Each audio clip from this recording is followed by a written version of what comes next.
Karibu sana kwenye Asensio Vitambaa TV, mahali unapopata elimu, msukumo na maarifa kuhusu ulimwengu wa vitambaa na mitindo. Leo tunazungumzia biashara ya vitambaa. Ni biashara inayolipa lakini pia ina mambo muhimu ambayo unatakiwa kuyajua kabla ya kuanza ili uendelee kukua.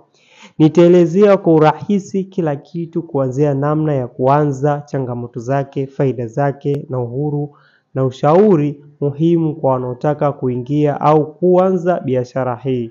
Twende pamoja hadi mwisho. Biashara ya vitambaa ni nini? Biashara ya vitambaa ni kuuza aina mbalimbali za vitambaa kwa mafundi, wabunifu wa mavazi au wateja wa kawaida. Vitambaa vipo vya aina tofauti: lace, plain, satin, baby, chiffon na vitenge na kadhalika. Baadhi ya watu huuza kwa jumla kwa mafundi au maduka mengine. Wengine huuza kwa rejareja kwa wateja wa kawaida moja kwa moja. Mafanikio yako yanategemea aina ya soko unalolenga kwa ubunifu wako katika kuuza. Kama unalenga sherehe, utaweka lace za kisasa. Kama unauza kila siku, utazingatia plain na vitambaa vinavyopendwa kwa wateja wa kawaida. Jinsi ya kuanza biashara ya vitambaa.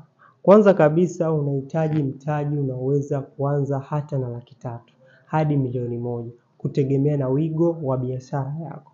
Ukianza kidogo unaweza kuuza kwa mtandaoni, unapiga picha nzuri za vitambaa, unatangaza kwenye WhatsApp, Instagram, TikTok au Facebook na unafanya delivery.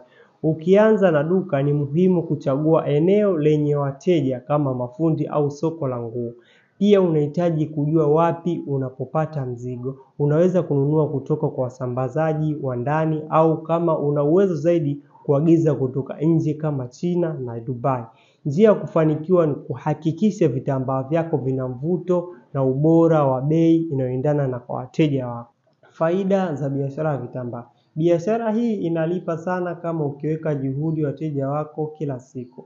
Wanaohitaji kwa sherehe, mavazi ya kila siku na mafundi wanaohitaji bidhaa nzuri kwa bei nzuri. Bidhaa zako haziharibiki haraka kama chakula, hivyo unaweza kupanga vizuri bila presha kubwa ya muda. Unaweza kukuza biashara yako haraka katika kuuza rejareja mtandaoni hadi kufungua duka lako mwenyewe. Kubwa zaidi, vitambaa vina nafasi ya ubunifu. Unaweza kuamua kuchanganya lace na plain au kutoa ushauri wa mitindo kwa wateja wako na hivyo kujenga uaminifu wa muda mrefu. Ushauri kwa anayetaka kuanza: usisubiri mtaji mkubwa, anza na ulicho nacho. Hata mzigo wa Rp300,000 unaweza kuonyesha njia ya mafanikio. Tangaza kila siku, toa elimu ndogo, picha nzuri, video fupi. Usiogope kukosea mwanzoni, kwani kila biashara hujifunza kwa kufanya.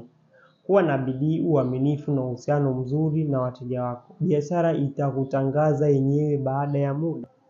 Natumaini maelekezo haya yamekusaidia kuelewa vizuri kuhusu biashara ya vitambaa.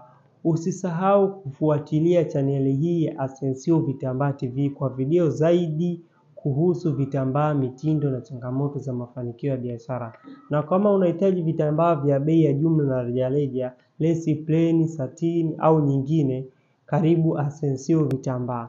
Wasiliana nami kwa namba 0658448480 kwa kutazama hadi video inayofuata. Kumbuka kulike na kushare na kusubscribe channel yetu na kufollow kwa kupata video zaidi. Asensio Vitambaa, ubora unaovutia, bei inayowezesha.